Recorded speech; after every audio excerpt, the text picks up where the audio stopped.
Live from Washington, D.C., this is Balance of Power with Joe Mathieu.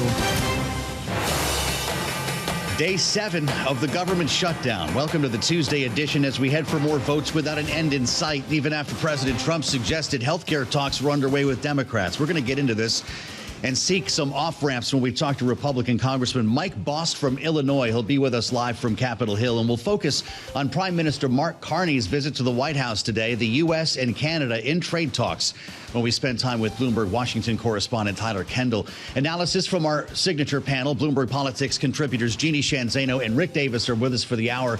And we start, as always, by setting the baseline on Wall Street. Let's get to the Tuesday trade first with Charlie Pellet. He's at World Headquarters in New York. Charlie, what do you have? Thank you very much, Joe Mathieu. We are lower across the board right now with the Dow, the S&P, NASDAQ, all in the red. Stocks fell after a series of records showed signs of buyer exhaustion. S&P dropping. Tech giants are dragging down the benchmark. Here's where we stand. S&P right now at 6707, looking at a drop of 32 points, down by about 0.5%. Dow Industrials down 176, down 0.4. The NASDAQ Composite Index down 0.7%. The NASDAQ 100 Index down 0.6%. The Russell 2000 Index of small cap shares slumping now by 1.1%. The 10-year at 4.12%, with the 2-year 3.56%. Spot gold is up $16 the ounce to $39.77, higher now by 0.4%. And West Texas Intermediate crude down 0.3%. WTI 61.51 a barrel. Bitcoin down 2.8% at 121,735 on Bitcoin. Dell shares higher after a bullish outlook. Dell Technologies roughly doubled its growth estimates for sales and profit for the next 2 years. We've got Dell higher now by 2%. And IBM shares are gaining after the company announced a plan to integrate Anthropic's artificial intelligence technologies into its software solutions. IBM up now by 2.1%. Recapping, stocks lower, S&P down 0.5%. And for on-demand news 24 hours a day, subscribe to Bloomberg News now wherever you get your podcast. And back we go to Washington. Once again, your host. Here he is, Joe Mathieu. All right, Charlie Pellet. Many thanks, Charlie. On this day 7 of the government shutdown, we'll have more on Wall Street and what appears to be a sagging session, at least so far, when we connect with Charlie about 20 minutes from now. We do this every day here on Balance of Power, on Bloomberg TV and radio, on YouTube as well. Search Bloomberg Business News Live if you want to catch us here in the studio. With no path to freedom here, at least in terms of government funding. We're going to talk about this with Tyler Kendall in a moment, having heard from the speaker earlier today. Mike Johnson is still in town. In fact, a lot of lawmakers are, as we'll hear from Chairman Bost in just a moment. He's live on Capitol Hill, but it's, of course, the Senate that has to vote, and we're expecting more where this came from. Another failed round without enough Democrats to pass the bill. Mike Johnson speaking earlier, as I mentioned. Here's the speaker. Yes, he wants to solve problems. The president is a deal maker. He likes to figure these things out and works towards solutions, and that's why he's a bold, strong leader that America needs right now. I'm excited to work with him on that. I have the exact same opinion and position. But again, none of this can happen until the Democrats stop inflicting pain on the American people and turn the lights back on in Congress and get everybody back to work. Tyler Kendall with us in Washington with more on the shutdown and other news coming out of the White House here. There's a question today, Tyler, about, based on what we just heard from the president and a memo that went out from OMB earlier, the Office of Management and Budget, that some of these furloughs may not necessarily lead to layoffs, but they also may not get back pay, which is something we had not heard before. The president says it really depends on who you're talking about. There are some people that really don't deserve to be taken care of. We don't have a sense of who he means, do we? At this point, we don't. And we heard reporters trying to follow up for exact clarity on what this could mean. But it comes after we saw this OMB memo circulated, written by the OMB director, Russ Vought, suggesting that the White House is considering not issuing back pay once the government reopens. Now, it appears the OMB is taking aim at this law that was enacted, as you well know, after the last shutdown in 2019. And that was considered to be this legal guarantee that federal workers would get back pay after a government shutdown. But it appears that the issue that that they're taking with this is that Congress would have to appropriate those funds specifically. This shouldn't be considered to be an automatic guarantee, and that's really what we're going to be looking for here. It's definitely raising the stakes. President Trump said in this Oval Office meeting with the Canadian Prime Minister Mark Carney that in the next 4 to 5 days we should know where those potential permanent layoffs shake out. But Joe, we're up against a pretty firm pressure point later this week, Friday, October 10th. That's going to be the first missed paycheck for many federal workers. He said 4 or 5 days. He must be thinking, I guess, about Monday, which sounds to me like he wants to give leaders on Capitol Hill room to make a deal or peel off enough Democrats to pass the CR. Well, it was interesting to hear President Trump basically signal that he could be open to negotiations. That was broadly taken as this positive step, even as Republicans have really been standing firm here that the government needs to reopen before any of these talks can take place. Now, what I'm really watching for is where a potential agreement shakes out on expanding those Affordable Care Act premium subsidies, whether or not a commitment to an up and down vote would potentially be enough for Democrats, because the thing with these subsidies is that Republicans are divided on them. Many of them go to people in these states that President Trump won in 2024. These are red states that didn't expand Medicaid and ultimately have a lot of people on Obamacare insurance exchanges. That's right. This, of course, all, as Tyler references, came in the middle of an Oval Office meeting with another world leader. Prime Minister Mark Carney is in town. They're here to talk about tariffs and trade. There were a couple of questions about that. Most of this was on domestic politics, though, and that's what happens when you have a room full of American reporters. But do we expect an announcement from the White House today on a deal with Canada? Well, it was a relatively warm meeting, as you saw.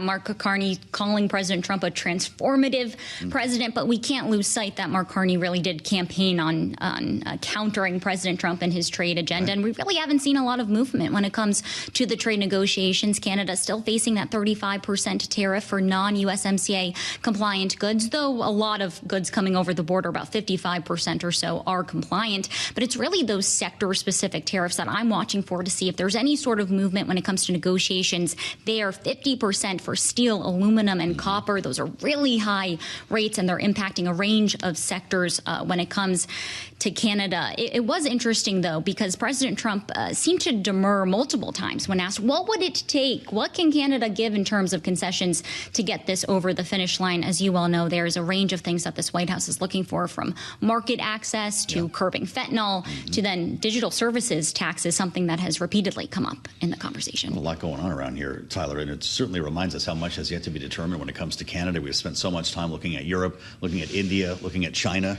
that our nearest neighbor and biggest trading partner has yet to be resolved. Tyler Kendall, frequently on the North Lawn of the White House. Lucky to have her in studio today, our Washington correspondent. Tyler, thank you so much. I'm Joe Mathieu in Washington, and it's great to have you with us here as we continue the conversation with someone who's in the middle of it all with regard to the government shutdown. As I mentioned, not all lawmakers have gone home, and that includes Congressman Mike Bost, Republican from Illinois, who is chair of the House Veterans Affairs Committee. And just to give you a sense of who we're about to talk to here, as I like to let you know exactly where a lot of these members are coming from, because, they're real people, too, and bring a lot of unique experience in many cases today. Mike Bost, former firefighter, U.S. Marine, ran his family's trucking business, member of the Main Street Partnership. How did I do, Congressman? Will it be the middle? Will it be the Main Street Republicans who figure a way out of this? You know, Joe, I think it's a case where we need to make sure that the Senate today makes the vote and comes back today. Now, whether that happens or not, I don't know. But I know that every day of shutdown goes on, more pain is felt by more people. And when I'm chairman of the VA, I know about where we're going to see those shortfalls. Right now we have several, though we have put a front load on the medical, most of the medical providing, and most veterans won't leave it out on their main services, which is their health care. But when you start talking about TAP programs, people leaving the military, when you start talking about the Fox grants, those Fox grants are special grants set up for contractors to provide mental health. When you start talking about daycare workers for those people that are homebound veterans, those are all on contracts. Yeah. We're trying to work with the Secretary at this time to make sure those keep going, but each day we go further, that is the more and more danger. Remember, we in the House, we've done our job, we send it to the Senate keeps bringing it back up. There's those holdouts, They need to go ahead and open government, and then we can look into all the other things they're bringing up, because those are those things that we can negotiate while we work on this budget, but not while we're in a shutdown. Understood your point. Mr. Chairman, we spoke with the Secretary, Doug Collins, about what this means for the agency and what it means for the delivery of veterans services ahead of our conversation with you today. Here's what the Secretary told us. The positive news to our veterans, especially for those who get 9 million plus who get their health care through us, that they're not going to see any difference in what they have seen. Our vet centers are still open. The counseling is going on. Our mental health outreach and placement are still going on. So this is a good time for that. And I think really is to look through this is we're going to do what we have to do to take care of our veterans, and we have the funding to do that. Did the Secretary frame that appropriately? Because his message that evening was that benefits are not being affected by this. You're looking down the road, though, Congressman. How long before they are?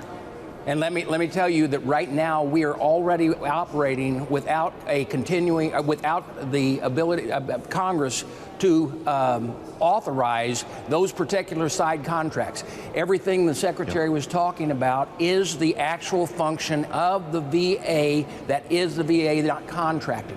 As we're moving forward, we're a little bit worried as those contracts are starting to not have authorization number. Are those things that can lose out? Your health care is still going to be there. Your appointments are still going to be there. However, when we start talking about the TAP program, that's service members leaving. When you start talking about home care, when you start talking about the Fox grants, which is mental health, we have other mental health programs. But each one of these is important in itself for certain individuals. We're okay now, and I'm glad we are, but we've got to pay attention. This can't go out for a long time. Some are suggesting we could have another record here. I'm not sure anybody has a clue at this point, Congressman, as long as the leadership are not engaged cross aisle here. And I just wonder what you think. The president mentioned last evening from the Oval Office that talks were underway with Democrats on health care. Is that a plan that could be done through back channels, that could be done quietly to bring Democrats to the table? Or does there need to be some sort of grand bargain here that involves government spending?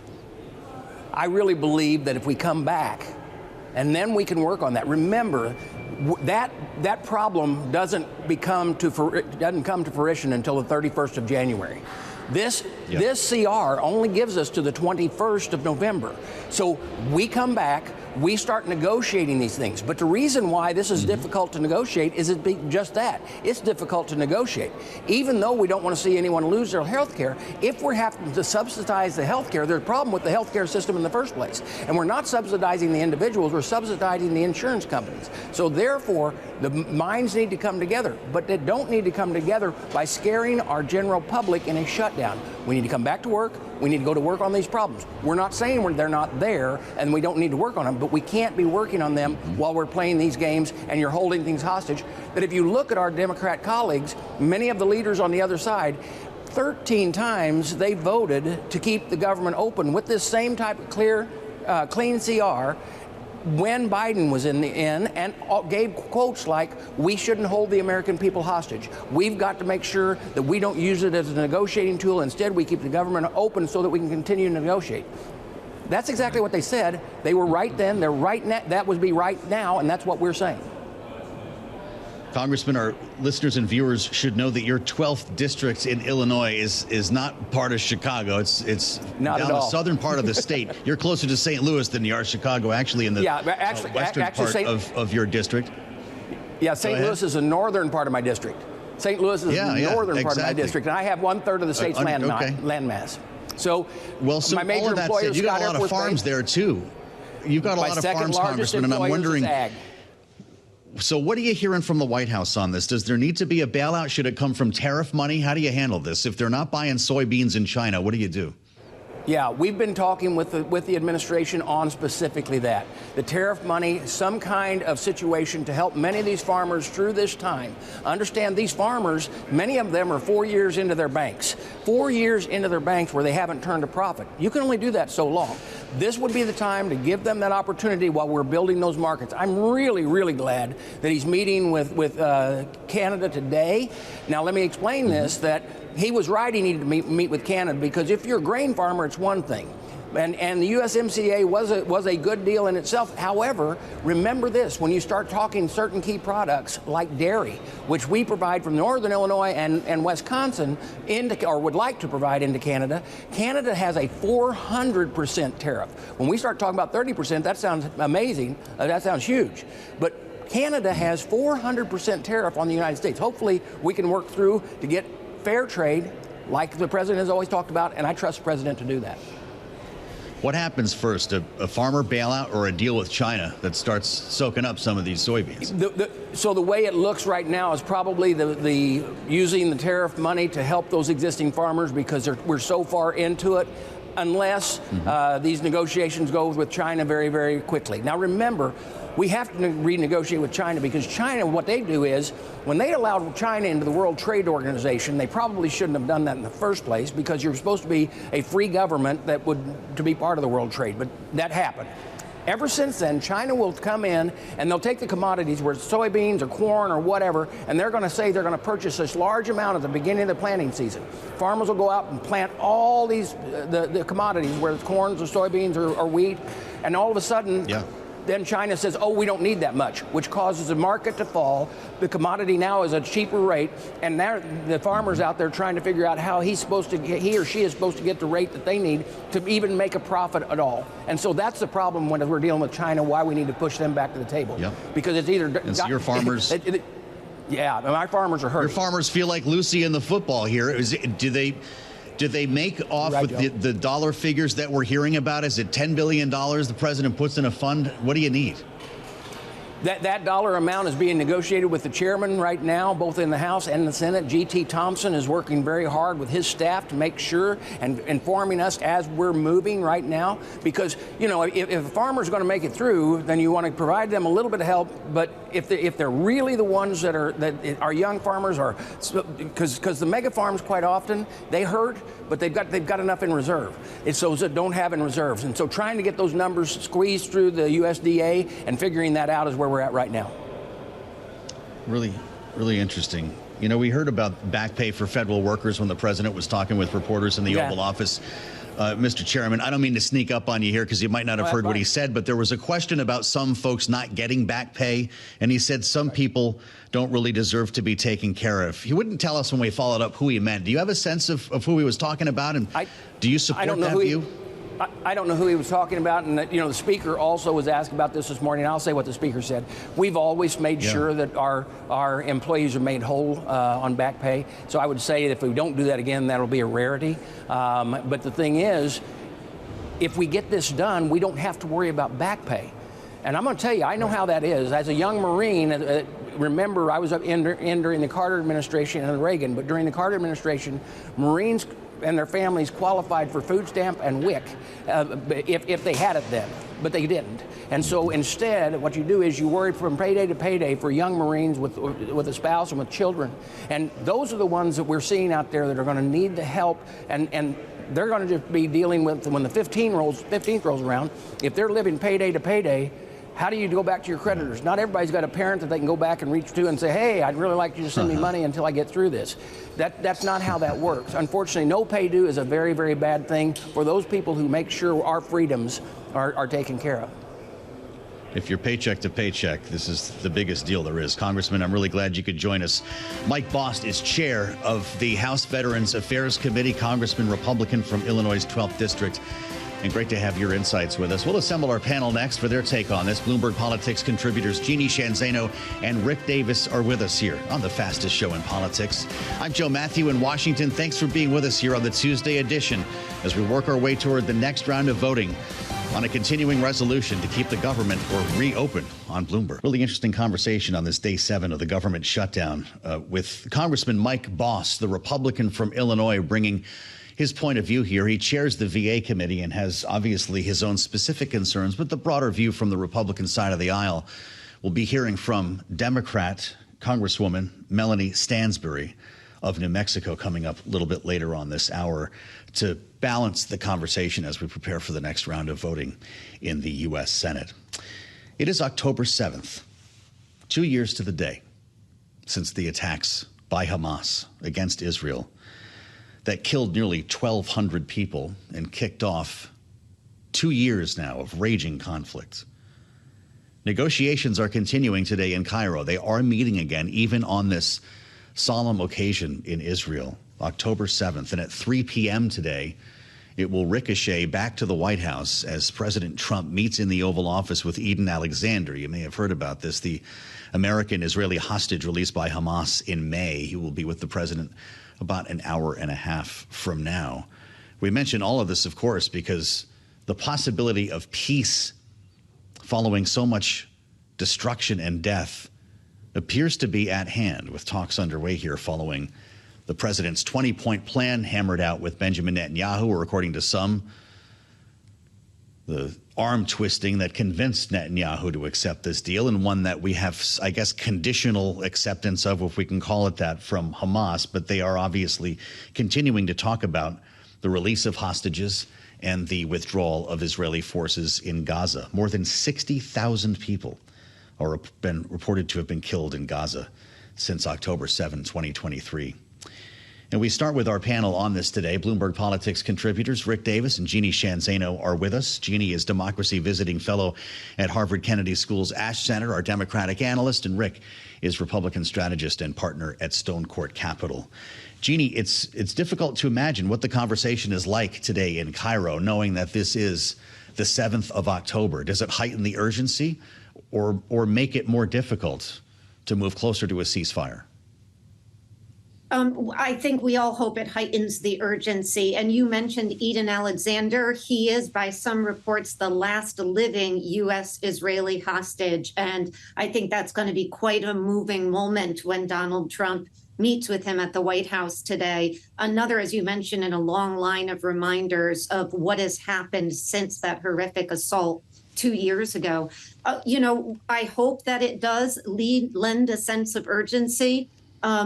The problem is we have these two phases in this deal, and by all accounts, these are still indirect talks, which is problematic, but it's also problematic that we haven't had yet out of Hamas an acceptance of both of these phases of the deal. If you just look at phase one, for instance, the release of the hostages and then a movement back of Israel, still within 4 miles in Gaza, that yellow line of the Trump administration's map. The problem is Hamas has never wanted to agree to that. They've wanted total withdrawal by Israel. So we have some ways to go, but I think there is some reason to hope because the entire world seems to be pushing Hamas to accept this deal. What is your thought today, Rick? It's a reminder, of course, about how this started, but also it tells us how long this has been going on and how important it is for us to find resolution here. Will this group meeting in Cairo manage to get this done? Well, it's certainly the closest step we've seen since the attacks of October 7th 2 years ago. And it really has ushered in a profound change in the Middle East. You look at this right now in a vacuum as a negotiation between the Israelis and Hamas. But the reality is it had incorporated a region-wide war that has been perpetrated with Israel taking out Hezbollah, fighting actively to weaken the Yemeni groups that have been supported of Iran, an attack actually on the country of Iran. I mean, like when you think about, Syria changing leadership, I mean, we are in a different world than we were 2 years ago when this attack took place. And I think that's the reason that you might actually see peace here, because there's no retreat. Iran's its weakest point. There's not really active support for Hamas. Hamas has taken on enormous losses, and there's no future for the people of Palestine without a resolution of this conflict. And so pressure is on. And I have to give credit to Donald Trump for keeping Netanyahu in the game, right, to forcing him to a negotiation that otherwise he probably would not be actively involved in. And the U.S. is Israel's last significant ally And without us, there would be no peace. You wonder what's next here, Jeannie. We're obviously marking October 7th today. But I just saw Marco Rubio on the couch in the Oval Office with the president. We know that Steve Witkoff and indeed Jared Kushner have both also been instrumental in getting us to this point. Who's leading the charge on this White House diplomacy? Yeah, I mean, I think Witkoff and Kushner have been paramount. Obviously, you mentioned Marco Rubio, Secretary of State. So, I think Witkoff, who has had an awful lot on his plate, and Kushner are really been able to deal, to Rick's point, with Netanyahu. But let's remember what these talks are being described as right now, yesterday and today, as technocratic talks, really talks about this first phase, like things as basic as the sequencing. Does Hamas have access to the hostages, both living and deceased, in order to fulfill, if they decide to, their end of this deal? And yet again, Hamas has still not agreed to any of that.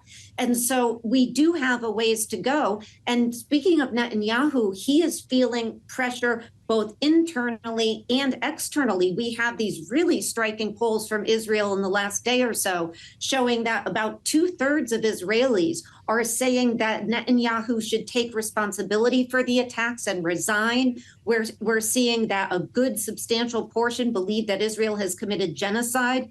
Those numbers are reflected by Israelis or Jews who live in the United States. And of course, the White House is seeing those polls as well. So there is a lot of pressure on Netanyahu. But of course, there's a lot of pressure on the Hamas political wing as well, because what are they going to have to do? They are going to have to sign their death warrant. And that is going to be very hard for any individual or group to do. But that's essentially what would have to happen for this deal to go through. Do you mean political death warrant, Jeannie?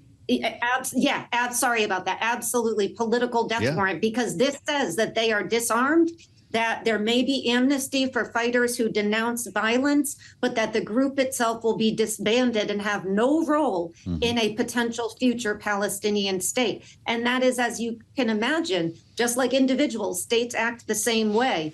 Very, very hard to imagine that the political and military end come to an agreement on that. They may, but they would be signing their own political death warrant there. It does certainly sound like it. Rick, I'm assuming you look at it this way as well, as obviously Benjamin Netanyahu does. He's calling for the elimination of Hamas.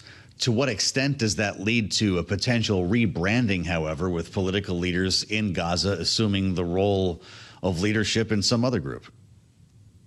Yeah, look, I mean, I think it goes without saying that Prime Minister Netanyahu said at the time, 2 years ago, that the operation that he will overtake is the complete and total destruction of Hamas. And that has not happened to today. There are still people who would be considered leaders there, and they are the ones currently negotiating. Jeannie makes a good point. I'm not sure it's a political point. It actually is a death warrant for these individuals, because we only have to remember the 1972 Munich Olympic massacre, and Israel at that time said the same thing. We will hunt down the people who did this, and we will destroy them. And Operation Wrath of God did just that. It took decades.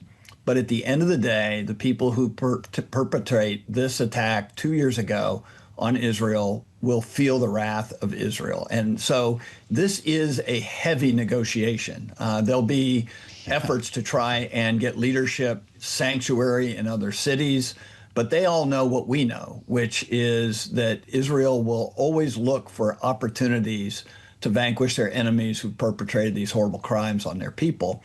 And that has got to be part of the negotiation that's going on today. And so, yes, there are a lot of technical issues that have to be figured out. The 20-point plan is not even close to being a comprehensive plan. But at the end of the day, all parties are now in one location hashing this out, which we have not seen happen heretofore. And I think the world is keeping pressure on these groups to try and come to an end to this carnage that's been going on now for 2 years. It's an important moment, Jeanne, in our final minute here in our conversation. Would the political leadership of Hamas then, following the signing of any deal, essentially just go into hiding in Doha? They can never go back to Gaza, right? Yeah, I think that's an open question, and it's a really important one, because what history shows us is that any time you destabilize a leadership, whether you describe it as evil or tyrannical or democratic or otherwise, another group is going to come in and fill that power gap. And that group can be worse than the group that preceded it. We've seen that repeatedly. And of course, as the leading democracy in the world, we must always remember we do owe to the Palestinians a right of self-determination as to how they live peacefully. Jeanne Zaino and Rick Davis tackling some heady issues with us today on Balance of Power, and I thank you both for the insights, and we'll keep you posted on talks in Cairo. We're back to the government shutdown next in our conversation with Congresswoman Melanie Stansbury, only here on Bloomberg. The Tuesday edition might feel a little bit like the Monday edition in that the government, yes, is still shut down, and we have no idea when it's going to reopen. You start talking to lawmakers, as we did earlier with Chairman Bost, about off-ramps, and everybody points to the other party. And that's where we are right now, with more voting in the mix in the Senate today. Of course, there's the prospect of either more Democrats falling off the fence here and voting for the continuing resolution, much as there is some falling off. There is reporting today that Angus King, the independent who caucuses with the Democrats who voted for this, one of three to cross over, might not be on board today because of some of the rhetoric that we're hearing. A lot of this comes down to trust, which we're going to discuss in a moment with Megan Scully, who leads our Capitol Influence team. We did discuss it earlier today with Republican Senator Bill Cassidy of Louisiana, who is on Bloomberg surveillance. Let's watch and listen. There's a complete breakdown of trust. Chuck Schumer, obviously he could end it tomorrow if he wants to end it, but he doesn't trust the president. That said, Chuck Schumer could end this tomorrow. I'm hoping that he does, and I'm hoping it doesn't take a lot of pain from the American people in order to get him to do so. Is there a breakthrough in the fact that, and good morning, Senator, that it does seem like both sides, at least at this point, want to talk about talking, as Politico put it, that the president is coming out and saying maybe there could be a compromise when it comes to health care? Yeah, I'm absolutely. You know, it's better to jaw than to war, as Winston Churchill once said. So let's go ahead and start talking. That said, Republicans have suggested a 7-week extension of the current budget to allow dialogue to continue. And that's commonly done, as Chuck Schumer points out, happened 13 times under Joe Biden. And so that 7 weeks kept the government open, allowed us to continue to negotiate. So I think there's something else that Schumer's thinking about. Not quite sure what it is, but I'd rather be talking than kind of sitting in our own corners. What is going to happen, though, at the end of the year when we get this premium hike? Well, first, we don't know a premium hike is going to occur. Let's just say that. But secondly, we've got to address the fact that the Affordable Care Act has become the Unaffordable Care Act, in which it takes huge subsidies in order to continue to make those policies affordable to Americans. That's wrong. We got to roll that back to a point where it's still affordable to Americans, but it doesn't require these huge subsidies. This is not sustainable. But by the way, it's not just me saying this. The Washington Post had an editorial about how the Affordable Care Act is no longer affordable. So I think now might be the time. What can we do to help the American public lower health care costs in a way which is not just for the exchanges, but for those in the kind of private markets as well? Could you get a compromise like that before the end of the year? I sure hope so. But first, you got to reopen the government. We're actually asking for, okay, how can we do this? How can we do that? The government shut down, so we can't get some of the information. The 7-week extension of the current budget allows that to happen. And so I'd ask Schumer to reopen the government. In the meantime, I'm certainly committed to how we can lower health care costs for all Americans. It's what I've been doing my whole life. And so let's get on it. Senator, when it comes to moderate Democrats, do you see any willingness of some of them to join the three that we have seen sign up and vote for a clear stopgap funding measure? I've not spoken to any of them personally. You'd like to think so. One more time, we've just asked for a 7-week extension of the current budget, which was done 13 times under Joe Biden. And so I would hope they would, because this is inflicting pain on the American people, but we could be talking with each other without a shutdown. Republican from Louisiana, also a physician, we should note. So that conversation about extending ACA subsidies is important through the eyes of Dr. Cassidy, as it is through the eyes of Megan Scully, who we get to talk with now, runs Bloomberg's Capital Influence team. This is the group of people here in Washington tasked with covering this shutdown 24 hours a day until it ends. And Megan, it's great to see you once again. Thanks for having me. In a shutdown here. Really interesting to hear the discipline among Republicans when it comes to messaging around this. I don't know how many times we just heard the name Chuck Schumer. Yeah. I don't think Bill Cassidy called it the Schumer shutdown, but we're getting that as often as well. 13 times, right, under Biden. We hear that in every answer from each lawmaker. Some of this was tipped over a little bit by the president yesterday when he talked about these talks being underway with Democrats. The White House has walked that back a little bit. Yes. I was talking with Tom Emmer last evening, the majority whip. He didn't want any part of that conversation. All I heard about was the Schumer shutdown. Are Republicans winning the messaging war? You know, polling is indicating that they're not. Of course, it's early yet, right? And the full effects of the shutdown haven't been felt by the American people. When we start to see travel delays because TSA workers are calling out, you know, perhaps there will be a shift. But, you know, the biggest, those feeling it the most are those who are going to be going without a paycheck later this week or next week, certainly. I will say it's hard. It's easier for the House Republicans, particularly, to stay on message because they're not here in Washington, right? So they may be at home doing doing interviews, but they're not here voting. They're not getting tracked down in the halls by our reporters, other reporters. So it is easier to stay on message then. But we did see one very important one, someone who's become a bit of a squeaky wheel in the House Republican caucus, and that's Marjorie Taylor Greene. Glad you brought this up. What do you think about this? I can't even read the whole thing. They'll bleep us on the air, and it's also a long post. It is very long. But she says she's carving her own lane, and she's pointing to her own family. Yes. When it comes to rising subsidies. Is she on her own here, or does she open the door for other Republicans to do the same? So it's hard to say at this moment. Marjorie Taylor Greene doesn't really represent anyone. You know, she was in the ultra-conservative House Freedom Caucus and got kicked out. So she's sort of a caucus of one, and her allies may not necessarily fall in line behind her. But I think it is an interesting jailbreak from, you know, the Republican message, and particularly when she's talking about her own adult children having double premiums, and it being very much a concern. She also is a small business owner, and a lot of small business owners rely on the Affordable Care Act to get their insurance. Sure.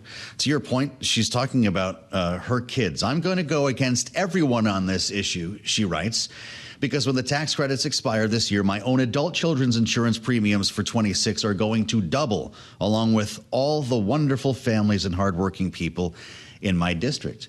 She may not be part of a powerful caucus, but she does have the president's ear, right? Does this help to maybe crack the door a little bit on this issue with the White House? So we are trying to sort that out.